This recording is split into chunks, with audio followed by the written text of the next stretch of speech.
दोस्तों नमस्कार, आपका हमारे YouTube चैनल में हार्दिक अभिनंदन, स्वागत, वेलकम।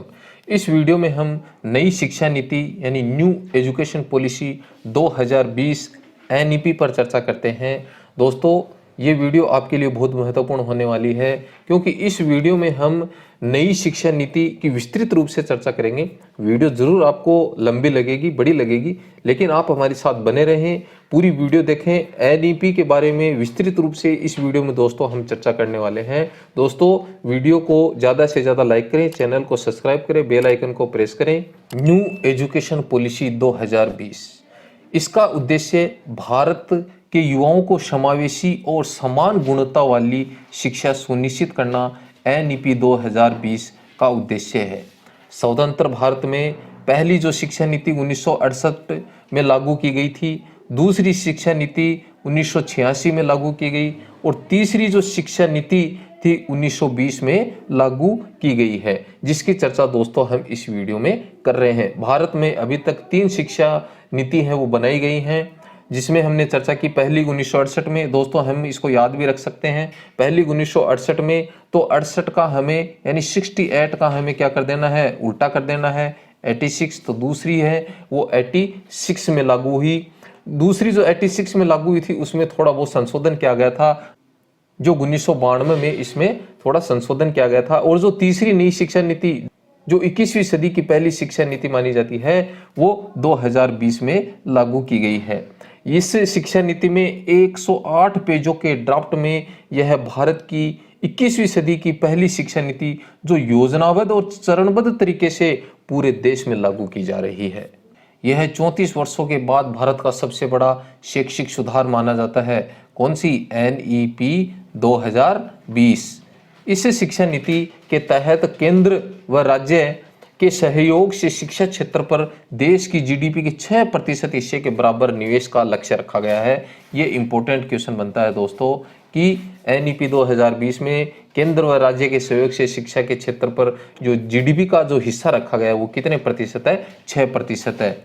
नई शिक्षा नीति के जो निर्माण के लिए जून 2017 में पूर्व इसरो के प्रमुख डॉक्टर कस्तूरी रंजन की अध्यक्षता में एक समिति का गठन किया गया था। यहाँ से भी ये इंपॉर्टेंट प्रश्न बनता है कि जून 2017 में नई शिक्षा नीति के निर्माण के लिए समिति का अध्यक्ष किसे नियुक्त किया गया था? इसरो के प्रमुख थे डॉक्टर कस्तूरी रंजन, जिन्हें इसका अध्यक्ष चुना गया था। इस समिति ने मई 2019 में राष्ट्रीय शिक्षा नीति का मसौदा प्रस्तुत किया और इस मसौदे को कैबिनेट ने 29 जुलाई 2020 को मंजूरी दी, जिसे NEP 2020 के नाम से जाना जाता है, क्योंकि इसे कैबिनेट में 29 जुलाई 2020 को मंजूरी मिली। और ये जो मसौदा है यह इसरो के प्रमुख कस्तूरी रंजन की अध्यक्षता में तैयार किया गया था, जो मई 2019 में प्रस्तुत किया गया। वर्ष 2015 में भारत ने संयुक्त राष्ट्र के वैश्विक शिक्षा गोल 4 के एजेंडे को अपनाया था। जो संयुक्त राष्ट्र के वैश्विक शिक्षा परिषद का जो गोल 4 एजेंडा इसे अपनाया, इसके तहत भारत यह चाह रहा है कि 2030 तक समावेशी और गुणवत्ता वाली शिक्षा है वो पूरे देश में पूर्ण रूप से लागू हो जाए। ये इस शिक्षा नीति के तहत भारत चाह रहा है। नई शिक्षा नीति 2020 का विजन क्या है? इस नीति के तहत छात्रों की संज्ञानात्मक क्षमताओं, समस्या समाधान दृष्टिकोण को उजागर करना NEP 2020 का विजन है।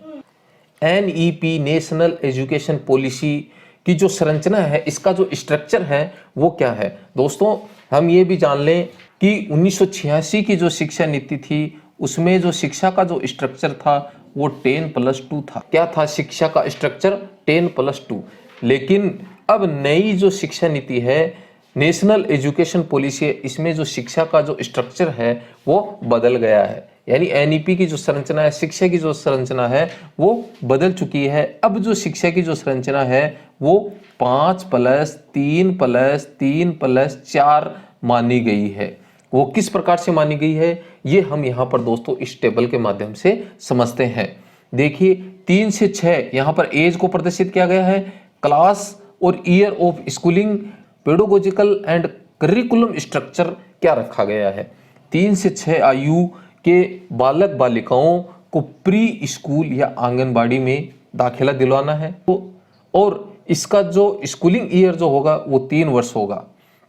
अब हम यहाँ पर ये आपके मन में विचार आ रहा होगा दोस्तों कि यहाँ पर तो 5 की बात की गई है और इसमें ईयर ऑफ स्कूलिंग की चर्चा 3 की हुई है। देखिए आगे हम जानते हैं फाउंडेशनल कोर्स यहाँ पर बच्चों को करवाया जाएगा, लेकिन जैसे इसकी स्टेज 6 से 8 पर आएगी, इसमें क्लास 1 से 2 और यह 2 ईयर की स्कूलिंग होगी, इसमें भी फाउंडेशनल कोर्स करवाया जाएगा। इन दोनों को मिलाकर ये 5 वर्ष का जो है ये फाउंडेशनल कोर्स होगा, जिसमें बच्चा 3 से लेकर और 8 वर्ष तक की उम्र तक यानी 3 से 6 प्री स्कूल जो आंगनबाड़ी हैं वहाँ पर अध्ययन करेगा। 6 में यानी अपना एडमिशन लेगा, 6 से 8 तक वो पहली व दूसरी क्लास को पूर्ण करेगा और उसमें वो भी फाउंडेशनल कोर्स ही पूरा होगा। ये 5 वर्ष का है। तो ये जो इसका जो स्ट्रक्चर है, प्रथम 5 ईयर 3 से लेकर 8 तक है आयु में, वह 5 वर्ष पूर्ण करेगा और पहली दूसरी के साथ में प्री स्कूल यानी 3 वर्ष का आंगनबाड़ी कोर्स वह है पूर्ण करेगा। इसके बाद जो उसकी एज है 8 वर्ष से लेकर 11 वर्ष तक तीसरी से लेकर 5वीं क्लास वह पढ़ेगा और पढ़ने के बाद में ये जो 3 वर्ष का जो स्कूलिंग ईयर है इसमें वह उसे पूर्ण करेगा। इसके बाद 11 से 14 वर्ष तक वह कक्षा 6 से 8 यानी 3 साल का ये होगा और इसमें मिडिल इसे माना गया है। फिर 14 से 18 वर्ष तक 9 से 12वीं क्लास तक और 4 वर्ष का ये स्कूलिंग ईयर है और सेकेंडरी स्तर का इसे माना गया। इस स्ट्रक्चर के अनुसार NEP 2020 में जो संरचना है 5+3+3+4, ये दोस्तों हमें ध्यान रखना है, बार बार एग्जाम्स में पूछा जा रहा है कि नई शिक्षा नीति के तहत एजुकेशन का स्ट्रक्चर, एजुकेशन की जो संरचना है वो नई शिक्षा नीति में क्या मानी गई है। इस वीडियो में इस स्लाइड के माध्यम से आपको पूरा समझा दिया गया है कि किस तरीके से बच्चा 5 में 3 से लेकर 8 वर्ष तक वह होगा, 3 प्री स्कूल होंगी, आंगनबाड़ी में वह अध्ययन करेगा, पहली और दूसरी कक्षा वह उत्तीर्ण कर लेगा। फिर 3 से 5 यानी 3 वर्ष में यहाँ पर वह 8 से 11 वर्ष की एज में होगा, क्लास उसकी 3 से 5 होंगी, 11 से 14 उसकी एज होगी तो कक्षा 6 से 8 वह अध्ययन कर लेगा, उत्तीर्ण कर लेगा। 14 से 18 वर्ष तक वह 9 से 12वीं क्लास उत्तीर्ण करेगा, 4 वर्ष का स्कूलिंग ईयर उसका होगा। यानी इस जो शिक्षा नीति में 3 वर्ष से लेकर और 18 वर्ष तक के बालक को इसमें इंक्लूड किया गया है, शामिल किया गया है नई शिक्षा नीति के तहत। नई एजुकेशन पॉलिसी में नया जो स्ट्रक्चर है 5+3+3+4 में प्रारंभिक बचपन देखभाल और शिक्षा का एक मजबूत आधार early childhood care and education ECCE में 3 साल की उम्र को शामिल किया गया है और 3 से लेकर 18 वर्ष तक नई शिक्षा नीति में एजुकेशन का स्ट्रक्चर रखा गया है। नई पाठ्यचर्या और शैक्षिक जो संरचना है वो नई शिक्षा नीति में क्या है। प्रारंभिक शिक्षा पर जोर देने के साथ NCERT बचपन की देखभाल और शिक्षा के लिए एक राष्ट्रीय पाठ्यचर्या और शैक्षणिक ढांचा विकसित करेगा, जिसे NCPFECCE के नाम से जाना जाएगा। इस पाठ्यचर्या और शैक्षणिक ढांचे में 8 वर्ष तक के बच्चों को शामिल किया जाएगा, यानी 3 से लेकर 8 वर्ष तक के जो बच्चे हैं उनका जो शैक्षिक स्तर पाठ्यचर्या है वो क्या है, इसमें इसको शामिल किया गया है। शिक्षकों और आंगनबाड़ी कार्यकर्ताओं को ECCE शिक्षा शास्त्र एवं पाठ्यक्रम के अनुसार प्रशिक्षित किया जाएगा। MHRD के नाम में परिवर्तन, नई शिक्षा नीति में यह भी लागू किया गया है कि MHRD का अब नया नाम क्या होगा। कैबिनेट द्वारा मानव संसाधन विकास मंत्रालय ministry of human resource development का जो नाम बदलकर शिक्षा मंत्रालय यानी एजुकेशन मिनिस्ट्री करने की मंजूरी दे दी गई है। यहाँ पर ये इंपॉर्टेंट क्वेश्चन बनता है कि MHRD का नया नाम नई शिक्षा नीति के तहत क्या होगा, एजुकेशन मिनिस्ट्री यानी शिक्षा मंत्रालय। NEP 2020 के तहत MHRD का नाम बदलकर शिक्षा मंत्रालय करने का भी एक उद्देश्य है, जिसका उद्देश्य है शिक्षा और सीखने पुनः अधिक ध्यान यानी एजुकेशन एंड लर्निंग। यह उद्देश्य MHRD का नाम बदलने का है। एनईपी में एमएचआरडी द्वारा बुनियादी साक्षरता और संख्या ज्ञान पर एक राष्ट्रीय mission, national mission of foundational literacy and numeracy की स्थापना की मांग भी की गई है। राज्य सरकारों द्वारा वर्ष 2025 तक प्राथमिक विद्यालयों में कक्षा 3 तक के सभी बच्चों में बुनियादी साक्षरता और संख्या ज्ञान प्राप्त करने हेतु इस मिशन के क्रियान्वयन की योजना तैयार की जाएगी। भाषाई विविधता को बढ़ावा और संरक्षण। एनईपी 2020 में कक्षा 5 तक की शिक्षा में मातृभाषा, स्थानीय या क्षेत्रीय भाषा को अध्यापन के माध्यम पर बल दिया गया है। यानी इसमें यह इस बात पर बहुत जोर दिया गया है कि कक्षा 5 तक बच्चे को मातृभाषा या उसकी जो स्थानीय मदर टंग या उसकी जो क्षेत्रीय भाषा है उसमें बच्चे को अध्यापन कार्य करवाना है। साथ ही इस नीति में मातृभाषा को कक्षा 8 और आगे की शिक्षा के लिए प्राथमिकता देने का सुझाव भी दिया गया है। बंधिर छात्रों के लिए राष्ट्रीय और राज्य स्तर पर पाठ्यक्रम सामग्री विकसित की जाएगी तथा भारतीय संकेत भाषा को पूरे देश में मानकीकृत किया जाएगा। ये एनईपी में भाषाई विविधता को बढ़ावा देने के लिए ये नियम लागू किए गए हैं। पाठ्यक्रम और मूल्यांकन से जुड़े सुझाव। कक्षा 6 से ही शैक्षिक पाठ्यक्रम में व्यावसायिक शिक्षा को शामिल कर दिया जाएगा। यानी कक्षा 6 से ही व्यावसायिक जो शिक्षा है उसे विद्यालय स्तर पर लागू कर दिया जाएगा। इसमें इंटर्नशिप की व्यवस्था भी लागू की गई है। राष्ट्रीय शैक्षिक अनुसंधान और प्रशिक्षण परिषद द्वारा स्कूली शिक्षा के लिए राष्ट्रीय पाठ्यक्रम रूपरेखा तैयार की जाएगी। एनईपी 2020 में छात्रों के सीखने की प्रगति को बेहतर जानकारी हेतु नियमित और रचनात्मक आकलन की प्रक्रिया को अपनाने का सुझाव दिया गया है। छात्र कक्षा 3, 5 और 8 के स्तर पर स्कूली परीक्षाओं में भाग लेंगे जिन्हें उपयुक्त प्राधिकरण द्वारा संचालित किया जाएगा। छात्रों की प्रगति के मूल्यांकन के लिए मानक निर्धारण निकाय के रूप में परख नामक एक नए राष्ट्रीय आकलन केंद्र की स्थापना की जाएगी। छात्रों की प्रगति के मूल्यांकन तथा छात्रों को अपने भविष्य से जुड़े निर्णय लेने की सहायता प्रदान करने के लिए कृत्रिम बुद्धिमत्ता आधारित एक सॉफ्टवेयर का प्रयोग भी किया जाएगा, जिसके तहत छात्र वो अपनी प्रगति का मूल्यांकन और उसके भविष्य से जुड़े हुए निर्णय ले सकता है। शिक्षण प्रणाली से जुड़े सुधार। राष्ट्रीय अध्यापक शिक्षा परिषद वर्ष 2022 तक शिक्षकों के लिए राष्ट्रीय व्यावसायिक मानक का विकास किया जाएगा।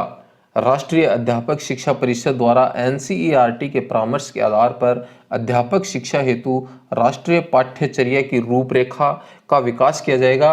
वर्ष 2030 तक अध्यापन के लिए न्यूनतम डिग्री 4 वर्षीय एकीकृत बीएड का होना अनिवार्य किया गया है। यानी ये लक्ष्य रखा गया है कि 2030 तक जो अध्यापन करवाने वाले हैं अध्यापक हैं उनकी जो न्यूनतम जो योग्यता डिग्री है वह 4 वर्ष की एकीकृत बीएड के नाम से जानी जाएगी। उच्च शिक्षा के लिए एनईपी 2020 में क्या सुझाव रखे गए हैं? एनईपी 2020 के तहत उच्च शिक्षण संस्थानों में सकल नामांकन अनुपात को 26.3% वर्ष 2018 से बढ़ाकर 50% करने का लक्ष्य एनईपी 2020 में रखा गया है। नई एनईपी के तहत 3 या 4 वर्ष के स्नातक कार्यक्रम में छात्र कई स्तरों पर पाठ्यक्रम को छोड़ सकेंगे और उन्हें उसी के अनुरूप डिग्री या प्रमाण पत्र प्रदान किया जाएगा। दोस्तों यहाँ पर हम देखते हैं कि कई जो छात्र हैं वो first year, second year, third year करके छोड़ देते हैं, यानी विश्वविद्यालय शिक्षा छोड़ देते हैं। अब इस नई शिक्षा नीति में यह सुझाव दिया गया है कि अगर कोई छात्र 1 वर्ष के बाद छोड़ देता है तो उसे जो डिग्री दी जाएगी उसे सर्टिफिकेट के नाम से जाना जाएगा। 2 वर्ष के बाद अगर छोड़ता है तो उसे एडवांस डिप्लोमा, 3 वर्ष के बाद उसे स्नातक डिग्री और 4 वर्षों के बाद जो उसे डिग्री प्राप्त होगी, जो उसे सर्टिफिकेट मिलेगा, उसे शोध के नाम से जाना जाएगा, यानी शोध के साथ स्नातक के नाम से जाना जाएगा। ये प्रावधान इस एनईपी 2020 में नई शिक्षा नीति में रखा गया है। विभिन्न उच्च शिक्षण संस्थानों से प्राप्त अंकों या क्रेडिट को डिजिटल रूप से सुरक्षित रखने के लिए एकेडमिक बैंक ऑफ क्रेडिट दिया जाएगा, जिससे अलग अलग संस्थानों में छात्रों के प्रदर्शन के आधार पर उन्हें डिग्री प्रदान की जा सके। यह प्रावधान भी इसमें किया गया है। नई शिक्षा नीति के तहत एमफिल जो कोर्स है वो समाप्त कर दिया गया है। अब भविष्य में इस शिक्षा नीति के बाद एमफिल कोर्स है वो नहीं होगा। भारत उच्च शिक्षा आयोग चिकित्सा एवं कानूनी शिक्षा को छोड़कर पूरे उच्च शिक्षा क्षेत्र के लिए एक एकल निकाय के रूप में भारत उच्च शिक्षा आयोग का गठन किया गया है। यानी चिकित्सा और कानूनी शिक्षा है उसको छोड़ दिया गया है, उसे अलग रखा गया है और भारत उच्च शिक्षा आयोग पूरे देश में उच्च शिक्षा के लिए लागू कर दिया गया है, यानी इसका गठन कर दिया गया है। HECL यानी higher education commission of India के कार्यों के प्रभावी और पारदर्शितापूर्ण निष्पादन के लिए 4 संस्थानों या निकायों का निर्धारण किया गया है। ये 4 संस्थान निकाय क्या काम करेंगे, कौन कौन से हैं? विनियमन हेतु राष्ट्रीय उच्चतर शिक्षा नियामकीय परिषद का गठन किया गया है। मानक निर्धारण सामान्य शिक्षा परिषद, वित्त पोषण के लिए उच्चतर शिक्षा अनुदान परिषद, प्रत्ययन राष्ट्रीय प्रत्ययन परिषद का गठन किया गया है। महाविद्यालयों की संबद्धता 15 वर्षों में समाप्त हो जाएगी और उन्हें क्रमिक स्वायत्तता प्रदान करने के लिए एक चरणबद्ध प्रणाली की स्थापना की जाएगी। देश में IIT और IIM के समक्ष वैश्विक मानकों के बहुविषयक शिक्षा एवं अनुसंधान विश्वविद्यालय की स्थापना की जाएगी। शिक्षा मूल्यांकन योजनाओं के निर्माण और प्रशासनिक क्षेत्र में तकनीकी के प्रयोग पर विचारों के स्वतंत्र आदान प्रदान हेतु राष्ट्रीय शैक्षिक प्रौद्योगिकी मंच नामक एक स्वायत्त निकाय की स्थापना की गई है। दोस्तों, इस वीडियो में यह प्रयास किया गया है कि NEP 2020 की विस्तृत जानकारी आपको इस वीडियो में मिले और इसके अलावा किसी प्रकार का जो प्रश्न है वो नहीं रहे, किसी प्रकार का डाउट नहीं रहे और एग्जाम में ये बार बार पूछे जा रहे हैं, पूछे जाती हैं, क्योंकि NEP वर्तमान समय में लागू ही है। इससे संबंधित प्रश्न है बार बार एग्जाम्स में आ रहे हैं। वीडियो जरूर आपको अच्छी लग रही होगी। प्लीज वीडियो को लाइक कर दो, चैनल को सब्सक्राइब कर दो और बेल आइकन को प्रेस कर दो ताकि हमें भी एक मोटिवेशन मिल जाए। नई शिक्षा नीति का उद्देश्य समाज के सभी वर्गों के छात्रों को उच्च गुणवत्ता वाली सार्वभौमिक शिक्षा प्रदान करना है। इस प्रकार 2040 तक भारतीय शिक्षा प्रणाली को बदलने का लक्ष्य इस नई शिक्षा नीति के तहत रखा गया है। नई शिक्षा नीति का उद्देश्य वर्ष 2030 तक प्री स्कूल से माध्यमिक स्तर तक 100% GER प्राप्त करना रखा गया है। नई शिक्षा नीति 2020 का उद्देश्य व्यावसायिक शिक्षा सहित उच्च शिक्षा में सकल नामांकन अनुपात को 26.3% 2018 से बढ़ाकर 2035 तक 50% करना इसका लक्ष्य रखा गया है। दोस्तों, वीडियो आपको जरूर अच्छी लगी होगी। प्लीज वीडियो को लाइक कर दें, चैनल को सब्सक्राइब कर दें, बेल आइकन को प्रेस कर दें ताकि हमें एक मोटिवेशन मिल सके।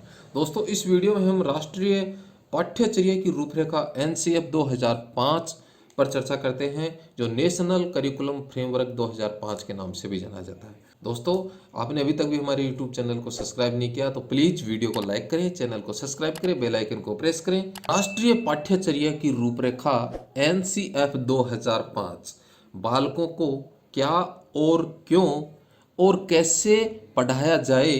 राष्ट्रीय पाठ्यचर्या 2005 इन्हीं विषयों पर ध्यान केंद्रित करने वाला एक महत्वपूर्ण दस्तावेज है। इसे नेशनल करिकुलम फ्रेमवर्क 2005 के नाम से भी जाना जाता है।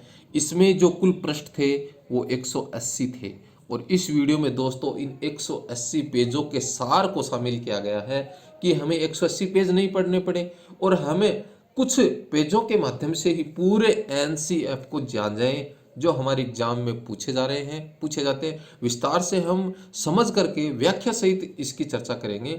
इसका प्रकाशन 2005 में हुआ था, इसलिए इसे NCF 2005 के नाम से जाना जाता है। इसका प्रकाशन है वो राष्ट्रीय शैक्षिक अनुसंधान एवं प्रशिक्षण संस्थान द्वारा किया गया था। इसका संबंधित जो मंत्रालय था वो शिक्षा मंत्रालय भारत सरकार के सानिध्य में यह कार्य पूर्ण किया गया था। NCF 2005 की उत्पत्ति रविंद्रनाथ टैगोर के निबंध सभ्यता और प्रगति से हुआ, जिसमें उन्होंने बताया कि सृजनात्मकता उदार आनंद बचपन की एक कुंजी है। यह रविंद्रनाथ टैगोर के निबंध की उत्पत्ति है। क्या NCF 2005 बहुत बार एग्जाम में ये प्रश्न पूछा जा चुका है। NCF 2005 का अनुवाद संविधान की 8वीं अनुसूची में जो भाषाएं ली गई हैं उन सभी में इसका अनुवाद किया गया है।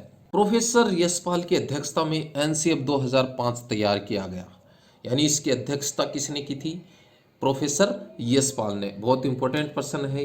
यह नेशनल स्टीयरिंग कमेटी के अध्यक्ष चुने गए थे। राष्ट्रीय पाठ्यचर्या 2005 में प्रारंभ की गई थी, उसमें 21 फोकस पर समूह तैयार किया गया था, जिसमें उन्होंने स्कूली शिक्षा को गहनता से अध्ययन किया और अध्ययन करने के बाद में राष्ट्रीय स्तर पर इसकी चर्चा के पश्चात इन्होंने एनसीईआरटी द्वारा इसे प्रकाशित करवाया। एनसीएफ 2005 का प्रमुख सूत्र है बिना भार के अधिगम या लर्निंग विदाउट बर्डन, ये इसका प्रमुख सूत्र है। एनसीएफ 2005 में शांति के लिए शिक्षा पर बल दिया गया है। एनसीएफ 2005 में सपनों के भारत को धरातल पर उतारने की युक्ति बताया गया है। यह एनसीएफ स्कूली शिक्षा के प्रत्येक स्तर पर चर्चा करता है। इसमें चाहे पूर्व प्राथमिक, चाहे प्राथमिक, उच्च प्राथमिक, माध्यमिक, उच्च माध्यमिक, सभी विद्यालयों को इसमें एनसीएफ में शामिल किया गया है। एनसीएफ 2005 के 5 मार्गदर्शक सिद्धांत है, जिसमें पहला है पढ़ाई को रटंत प्रणाली से मुक्त करना, यानी जो कुछ भी हम कक्षा में पढ़ा रहे हैं हमें वहाँ पर रटने पर जोर नहीं देना है, ज्ञान पर जोर देना है, रटने पर जोर नहीं। ज्ञान को स्कूल के बाहरी जीवन से जोड़ना है, स्कूल के साथ ही नहीं, उसका जो सामाजिक परिवेश है बच्चे को उसके साथ जोड़ना है, ताकि बच्चा उस चीज़ को ग्रहण कर सके, उसके दिमाग में वो जो ज्ञान है वो स्थायी बन सके। इसलिए विद्यार्थी को, बच्चे को उसके बाहरी जीवन से जोड़ना है कि बाहर वो स्कूल से निकलने के बाद में कौन कौन से क्रियाकलाप कर रहा है, समाज में उसकी क्या भूमिका है, उन सब को जोड़ करके विद्यालय पाठ्यक्रम को पूर्ण करना है। पाठ्यचर्या पाठ्य पुस्तक केंद्रित न रह जाए। ऐसा नहीं कि पाठ्य पुस्तक में जो कुछ लिखा गया है सिर्फ हमें उसी का ही अध्ययन कराना है। पाठ्यचर्या में उसके संपूर्ण जीवन को जोड़ते हुए, उसके मूलभूत आवश्यकताओं को ध्यान में रखते हुए, समाज की आवश्यकताओं को ध्यान में रखते हुए उसे अध्यापन कार्य करवाना है। राष्ट्रीय मूल्यों के प्रति आस्थावान विद्यार्थी तैयार हो। ऐसे मूल्य विकसित करने हैं कि विद्यार्थी है वो राष्ट्र के प्रति आस्थावान बने। कक्षा कक्ष को गतिविधियों से जोड़ा जाए और इसे लचीला बनाया जाए। जो भी हम पढ़ा रहे हैं उसे गतिविधि के माध्यम से जोड़ना है। उसके जीवन में इस प्रकार की गतिविधियां इंक्लूड करनी है, जोड़नी है कि जिन गतिविधियों को वो कर रहा है क्लासरूम में वैसी गतिविधियां की जाए ताकि उसका ज्ञान स्थायी बना रहे और वह उसे अपने जीवन में ढाल सके, भूल न पाए। ऐसा उसे ज्ञान देना है गतिविधियों के माध्यम से, क्रियाकलापों के माध्यम से। एनसीएफ 2005 की महत्वपूर्ण बातें। एनसीएफ 2005 का मुख्य उद्देश्य क्या है? जीवन एवं ज्ञान के मध्य की दूरी को कम करना था। इस प्रक्रिया में बच्चे के विद्यालय जीवन को बाहरी जीवन से जोड़ना, ताकि उसका जो जीवन और ज्ञान है उसके बीच की दूरी कम हो सके। अगर उसके हम जीवन से कोई भी चीज़ को रिलेटेड कर देंगे, जोड़ देंगे, तो वह ज्ञान उसके लिए स्थायी बन जाएगा। एनसीएफ 2005 को प्राथमिक शिक्षा में लागू किया गया था। इस अधिगम प्रक्रिया के माध्यम से विद्यार्थियों को रटने की प्रणाली से मुक्त कराना था, ताकि विद्यार्थी का चहुमुखी विकास हो सके। यानी वह रटे नहीं किसी चीज़ को, किसी चीज़ के प्रति उसकी धारणा ये न बने कि मुझे रट कर इसे सुनाना है, उसे अपने जीवन में ढालना है और उसके संबंध में ज्ञान प्राप्त करना है। शिक्षण अधिगम प्रक्रिया बाल केंद्रित, पाठ्य पुस्तक केंद्रित नहीं होनी चाहिए, बाल केंद्रित होनी चाहिए। बालक किस प्रकार का चाह रहा है, किस प्रकार की उसकी इच्छाएं, आकांक्षाएं, ऐसा उसकी विशेष सामग्री होनी चाहिए जिससे उसके प्रभावशाली व्यक्तित्व का निर्माण हो सके। एनसीएफ 2005 का निर्माण एनसीईआरटी द्वारा किया गया था। इसको पूर्ण करने का कार्य निदेशक प्रोफेसर कृष्ण कुमार के नेतृत्व में पूरा किया गया। इसका प्रमुख लक्ष्य आत्मज्ञान आधार विद्यार्थियों को अलग अलग अनुभवों का अवसर देकर उन्हें स्वयं के ज्ञान की प्राप्ति करनी थी।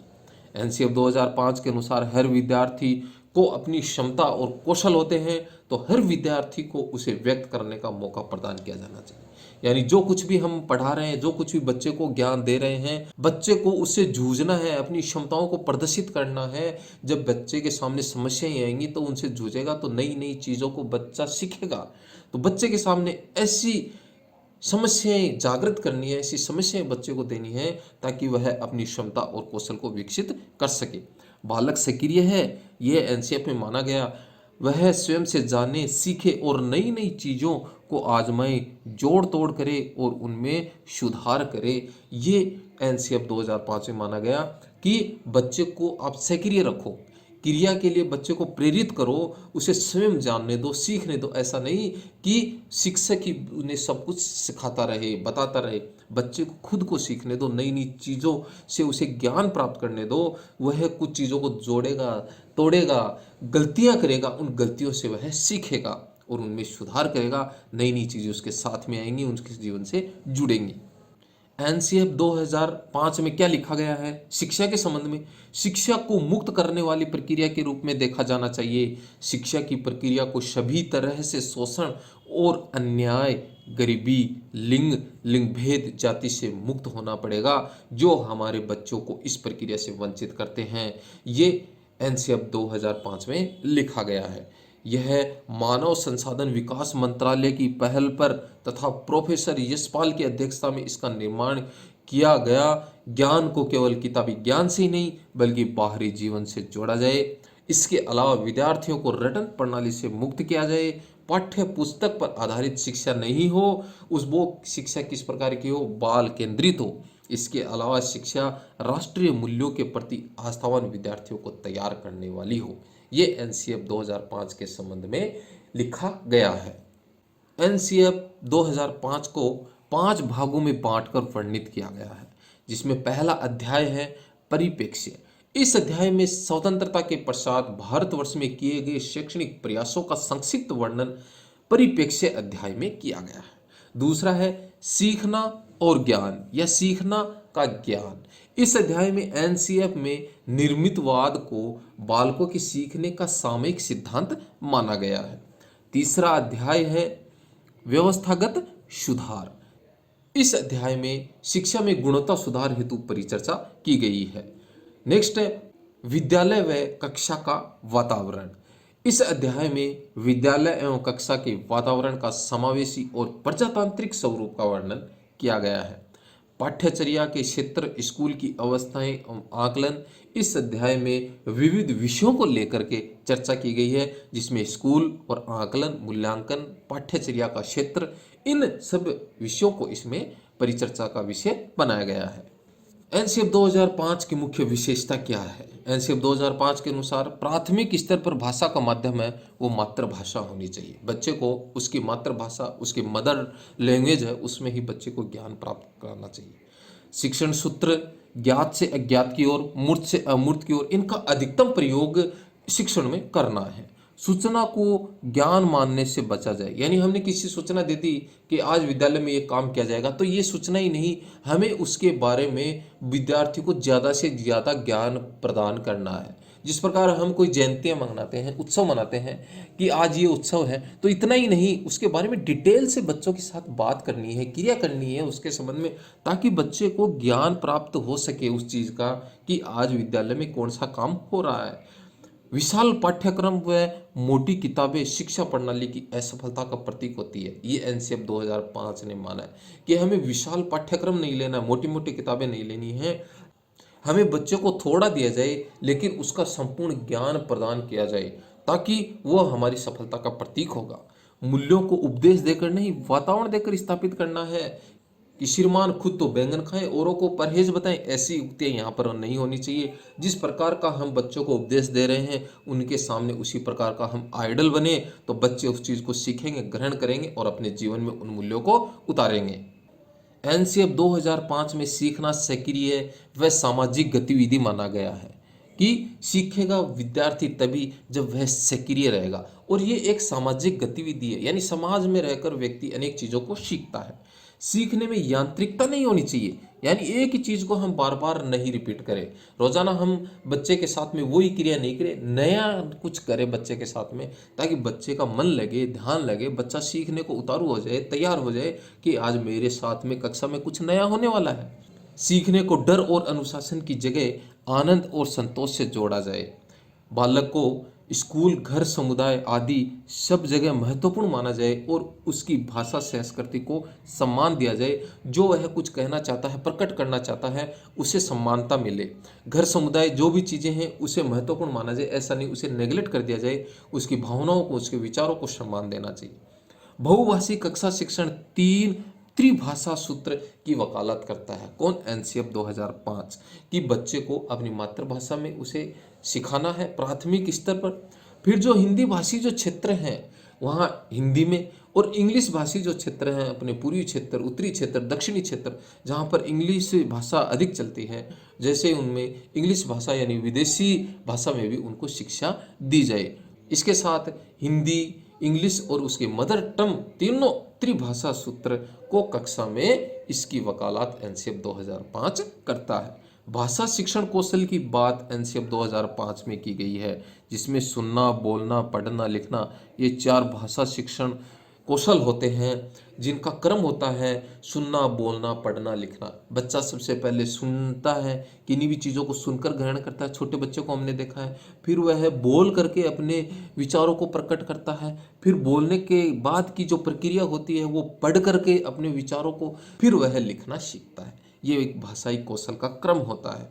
इसके द्वारा बच्चा अपनी भाषाई कौशल को पूर्ण करता है। बच्चों को स्कूल के बाहरी जीवन से जोड़ करके हमें तनाव मुक्त वातावरण कक्ष में और बाहरी जीवन में करना है। अभिभावकों के लिए भी एनसीएफ 2005 में संदेश दिया गया है कि बच्चों को छोटी उम्र में निपुण बनाने की आकांक्षा करना आपके लिए बहुत गलत है, कि बच्चे उन आकांक्षाओं के कारण अपने आप को तनावपूर्ण महसूस करने लग जाएं। अभिभावकों के लिए भी इसमें ये सख्त संदेश दिया गया है। अच्छे विद्यार्थी की धारणा में बदलाव, अर्थात अच्छा विद्यार्थी वह है जो तर्कपूर्ण बहस के द्वारा अपने मौलिक विचार शिक्षा के समान प्रस्तुत करता है, यानी तर्क करता है, वो अच्छा विद्यार्थी माना गया है। बहस करता है, कक्ष में बहस करता है, नई नई चीज़ें सीखता है। इसमें एनसीएफ 2005 में उसे अच्छा विद्यार्थी माना गया। खेल, आनंदवाद, सामूहिकता की भावना के लिए रिकॉर्ड बनाने, बाद तोड़ने की भावना को बढ़ावा ना दे। यानी खेल भावना, आनंद की जो भावना है उसमें ये नहीं हो कि रिकॉर्ड बनाए जाए और बनाने के बाद में तोड़े जाए, यानी उसे और बच्चे को मोटिवेट करना है। यहाँ पर ये हमें लक्ष्य इस ओर इंगित कर रहा है कि बच्चा एक रिकॉर्ड प्राप्त करता है तो उसे आगे की ओर मोटिवेट करना है, पुशअप करना है, ताकि बच्चा और रिकॉर्ड बनाए। ज़्यादा से ज़्यादा तोड़ने की भावना हमें उसमें विकसित नहीं करनी है, आगे बढ़ाने की विकसित करनी है। पुस्तकालय में बच्चों को स्वयं पुस्तक चुनने का अवसर देना है। अच्छा नहीं शिक्षक ने दे दिए और बच्चे की क्या इच्छा है, क्या पढ़ने की इच्छा है, बच्चा पुस्तकालय में स्वयं पुस्तकों का चयन करे। दोस्तों ये हमें सी टेट अगर क्लियर करना है, टेट से संबंधित एग्जाम हमें क्लियर करनी है, शिक्षक भर्ती परीक्षाएं हमें क्लियर करनी है, तो इन सब चीज़ों को सीखना जानना बहुत ज़रूरी है। जिस प्रकार बच्चे के बारे में एक शिक्षक को जानना जरूरी है, उसी प्रकार अभ्यर्थियों को एनसीएफ 2005 के बारे में जानना बहुत ज़रूरी है। दोस्तों वीडियो ज़रूर अच्छी लग रही होगी, प्लीज़ वीडियो को लाइक करें, शेयर करें, चैनल को सब्सक्राइब करें। सांस्कृतिक कार्यक्रमों में मनोरंजन के स्थान पर सौंदर्य बोध को बढ़ावा दें। सजा व पुरस्कार की भावना को भी इसमें सीमित रखा गया है, यानी सजा दंड देने की का जो प्रावधान है वो एकदम से सीमित कर दिया गया, और पुरस्कार भी इस एनसीएफ 2005 में सीमित कर दिया गया। समुदाय को मानवीय संसाधन के रूप में प्रयुक्त होने के अवसर दें। कल्पना को मौलिक लेखन के अधिकाधिक अवसर प्रदान करें। जो कुछ भी हमारी कल्पना में चल रहे हैं, विचारों में हम खोए हुए हैं, उसका हम अधिकाधिक लेखन करें। सह शैक्षणिक गतिविधियों में बच्चों के अभिभावकों को भी उसमें जोड़ा जाए, इंक्लूड किया जाए। मानसिक स्तर एवं योग्यता के अनुसार पाठ्यक्रम का निर्धारण किया जाए कि बच्चे का बौद्धिक लक्ष्य क्या है, उसका मानसिक स्तर क्या, उसके अनुसार ही पाठ्यक्रम का निर्धारण किया जाए। शांति शिक्षा को बढ़ावा, महिलाओं के प्रति आदर और जिम्मेदारी का दृष्टिकोण विकसित करने की कार्यक्रम का आयोजन भी किया जाए। सभी विद्यार्थियों हेतु समावेशी वातावरण तैयार करना। पाठ्यक्रम के संबंध में एनसीएफ 2005 में क्या विचारधारा रखी गई है? पाठ्यक्रम 2 शब्दों से मिलकर बना है, पाठ्य और क्रम। यहाँ पर पाठ्य का अर्थ है पढ़ने योग्य सामग्री, क्रम का अर्थ है एक निश्चित व्यवस्था, अर्थात पढ़ने योग्य सामग्री की एक निश्चित व्यवस्था को पाठ्यक्रम कहा जाता है। पाठ्यक्रम अंग्रेजी भाषा कि करिकुलम शब्द से बना है। यहाँ करिकुलम शब्द लैटिन भाषा के कुररस शब्द से लिया गया है, जिसका अर्थ होता है दौड़ का मैदान। अर्थात पाठ्यक्रम एक ऐसा दौड़ का मैदान है जिस पर दौड़कर विद्यार्थी अपने द्वारा निर्धारित किए गए लक्ष्यों को प्राप्त करता है। यह पाठ्यक्रम की डेफिनेशन एनसीएफ 2005 में रखी गई है। प्रोबेल महोदय ने पाठ्यक्रम के संबंध में कहा है कि पाठ्यक्रम समस्त मानव जाति के गुणों का सार है। एनसीएफ 2005 में शिक्षकों के प्रति क्या दृष्टिकोण रखा गया है? शिक्षक ज्ञान का स्रोत नहीं अपितु एक ऐसा सुगम करता है जो सूचना को अर्थ बोध में बदलने की प्रक्रिया में विविध उपायों के द्वारा बच्चों हेतु सहायक हो। यानी शिक्षक का स्थान क्या रखा गया? एक सुगम कर्ता के रूप में रखा गया है। एनसीएफ 2005 में बच्चों के प्रति क्या दृष्टिकोण है? प्रत्येक बच्चे की सीखने की गति प्रकृति अलग होती है। अलग अलग तरीके से गति से बच्चे सीखते हैं। कोई जल्दी सीख जाते हैं, कोई लेट सीखते हैं। उनकी प्रकृति भी अलग अलग होती है। सभी बच्चे सक्रिय रूप से पूर्व ज्ञान व उपलब्धि सामग्री गतिविधियों के आधार पर अपने लिए अर्थ निर्माण करते हैं। ये एनसीएफ 2005 में बच्चों के प्रति दृष्टिकोण है। एनसीएफ 2005 के अनुसार गणित का शिक्षण बच्चों में क्या उद्देश्य उपलब्धि का साधन है? गणित की विभिन्न शाखाओं बीजगणित, संख्या, त्रिकोणमिति और ज्यामिति, असतत गणित और संभाव्यता और आंकड़ों से अवधारणाओं को समझना और दिखाना, अपरिचित और परिचित दोनों स्थितियों में समस्याओं को हल करने के लिए उचित गणितीय कौशल और अवधारणाओं का उपयोग करें, समस्या समाधान के सामान्य नियमों को सही ढंग से चुनें और बच्चे उन्हें लागू करें। छात्रों को तर्क और कल्पना में अमूर्तता की कल्पना करना और समस्याओं को हल करना। अमूर्त तरीके से बच्चे नई नई कल्पनाओं से गणितीय सवालों को हल करें। आरेख, सूत्र, चार्ट और टेबल, मॉडल और ग्राफ का अधिकाधिक कक्षा में प्रयोग किया जाए ताकि गणित शिक्षण प्रभावी हो सके।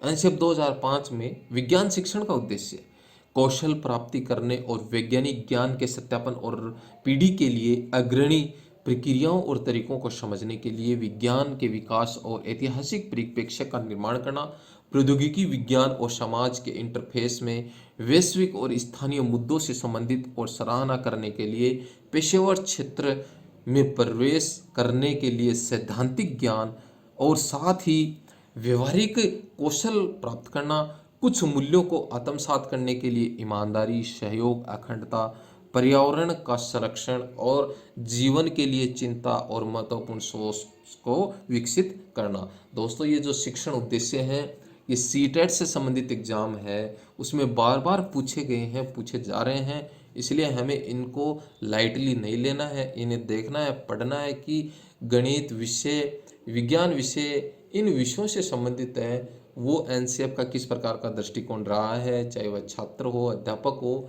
इन सब से किस प्रकार की विचारधारा एनसीएफ की रही है। एनसीएफ 2005 5 विधियों पर मुख्य रूप से जोर देता है, जिसमें पहली है करके सीखना, लर्निंग बाय डूइंग। कोई भी कार्य कर रहे हैं हम, कोई भी ज्ञान प्रदान कर रहे हैं तो हमें करके उसे सीखना है। निरीक्षण विधि से निरीक्षण करके उस ज्ञान को स्थायी बनाना है। परीक्षण करना उस पर, सामूहिक विधि से समूह में बच्चों को सिखाना और मिश्रित विधि से। इन पांचों विधियों पर एनसीएफ 2005 जोर देता है और यह अवधारणा विकसित करता है कि इन चीज़ों में से करके सीखने, जो लर्निंग बाय डूइंग अवधारणा है, उस पर विशेष रूप से जोर देते हुए कि ज्ञान का जो स्थायित्व बच्चे में तभी हो सकता है कि वह करके कुछ चीज़ों को सीखेगा। तो एनसीएफ 2005 में इन पांचों विधियों पर जोर दिया गया है। दोस्तों, वीडियो आपको जरूर अच्छी लगी होगी। प्लीज़ वीडियो को लाइक, शेयर, चैनल को सब्सक्राइब करें, बेल आइकन को प्रेस करें ताकि हमें मोटिवेशन मिल सके, आपको इस प्रकार की वीडियो मिल सके और आप हमसे जुड़े रहें।